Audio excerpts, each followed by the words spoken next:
ومن حيث خرجت فول وجهك شطر المسجد الحرام وحيث ما كنتم فولوا وجوهكم شطره।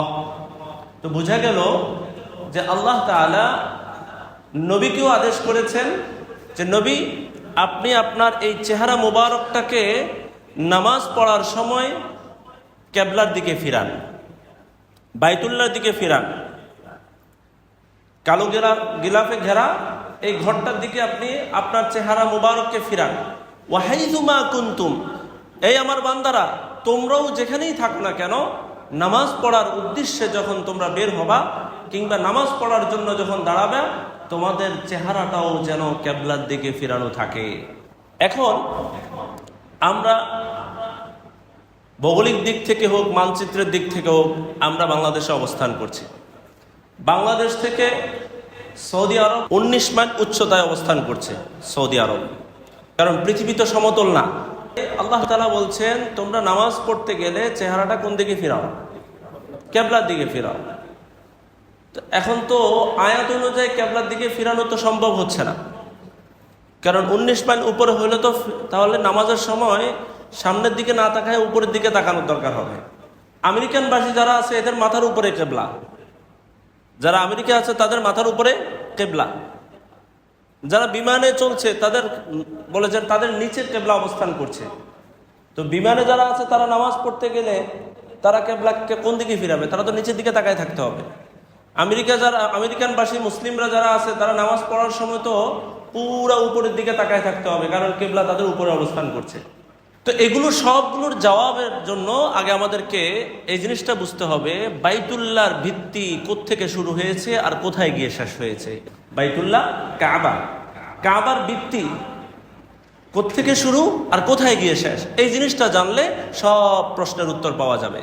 তাফসীরের কিতাবে আছে যে আল্লাহ পাক রব্বুল আলামিন যখন এই কাবা নির্মাণ করছেন ফেরেশতাদের মাধ্যমে, তখন এই কাবার নির্মাণ তাহতা সারা তথা 7 তবক জমিনের নিচ থেকে ভিত্তি স্থাপন করেছেন। বলেন সুবহানাল্লাহ। কয় জমিন নিচ থেকে? 7 জমিন নিচ থেকে এই বাইতুল্লাহ, এই কাবার ভিত্তি স্থাপন করা হয়েছে। এটা হলো নিচের অবস্থা। এখন উপরের দিকে যদি যাওয়া হয় তাহলে কাবা যেখানে অবস্থান করছেন সেখান থেকে নিয়ে একেবারে আসমান পর্যন্ত এই পুরাটা বাইতুল্লাহ আর এই পুরাটা কাবা। তাহলে আমরা বুঝতে পারলাম কাবার নিচের দিকে কতটুকু? 7 জমিন নিচ পর্যন্ত, কাবা উপরে আসমান পর্যন্ত। অতএব আমরা যেখানেই থাকি না কেন, যে দেশে অবস্থান করি না কেন, কেউ সাগরে থাকুক, সমুদ্রের নিচে থাকুক, কেউ আকাশের উপরে থাকুক, বিমানে থাকুক, কেউ আমেরিকায় থাকুক, কেউ বাংলাদেশে থাকুক, যেখানেই থাকুক না কেন, সে নামাজ পড়া অবস্থায় তার চেহারাটা কিবলার দিকে ফিরালে সেটাই কাবার দিকে ফিরানো হবে। সুবহানাল্লাহ বলেন। ওয়ামিন হাইসু খারাজাতা ফাওয়াল্লি ওয়াজহাকা শাতরাল মাসজিদিল হারাম ওয়া হাইসু মা কুনতুম ফাওয়াল্লু ওয়াজুহাকুম শাতরা। আল্লাহ তাআলা কোরআনে আমাদেরকে আদেশ করেছেন তুমি শুধু নামাজ পড়ার সময় দিকটা নির্ধারণ করবা, কাবার দিক কিনা, কিবলার দিক কিনা, এইটাকে তুমি নির্ধারণ করবা, নির্ণয় করবা, এরপরে তুমি নামাজ পড়বা। বলা হয় না নামাজের সময় কিবলাকে নির্ধারণ করো, কারণ বাংলাদেশে বসে কিবলাকে নির্ধারণ করা যাবে? হ্যাঁ, কিবলার দিককে নির্ধারণ করা যাবে। কিবলা কোন দিকে আছে সেই দিকটাকে নির্ধারণ করা যাবে।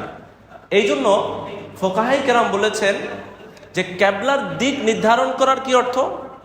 অর্থাৎ কিবলার 90 ডিগ্রির এতটুকু আয়তনের দিকে যদি কেউ মুখটা ফিরায় তাহলে তার নামাজটা সহি হয়ে যাবে, সে কিবলার দিকে ফিরেছে বলে গণ্য করা হবে। বাইতুল্লাহ যেখানে অবস্থান করছে, কাবা যেখানে অবস্থান করছে, তার ডান দিকে 45 ডিগ্রি আর বাম দিকে 45 ডিগ্রি। এই এতটুকু ডিগ্রির অঞ্চলগুলোর দিকে যদি দূর থেকে কেউ যদি ফিরে নামাজ পড়ে তাহলে ওই ব্যক্তিও কিবলার দিকে নামাজ পড়েছে বলে ধরা হবে। পুরো পৃথিবীর দিক কয়টা? 4টা। তো 4টা হলে তাহলে 360 ডিগ্রি। তো 360 ডিগ্রির মধ্যে একটা দিক হয় 90 ডিগ্রি।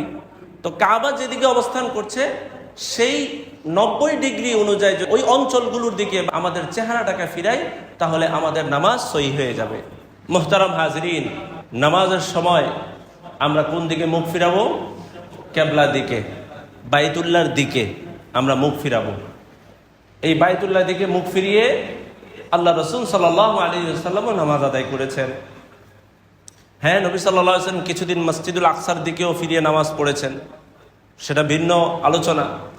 তবে সর্বশেষ قد نرى تقلب وجهك في السماء فلنولينك قبلة ترضاها, পরবর্তীতে আল্লাহ তাআলা নবীর পছন্দ অনুযায়ী এই কাবাকে, বাইতুল্লাহকে কিবলা নির্ধারণ করে দিয়েছেন। এরপর থেকে নবী সাল্লাল্লাহু আলাইহি ওয়াসাল্লাম কাবার দিকে মুখ করে নামাজ পড়ছেন।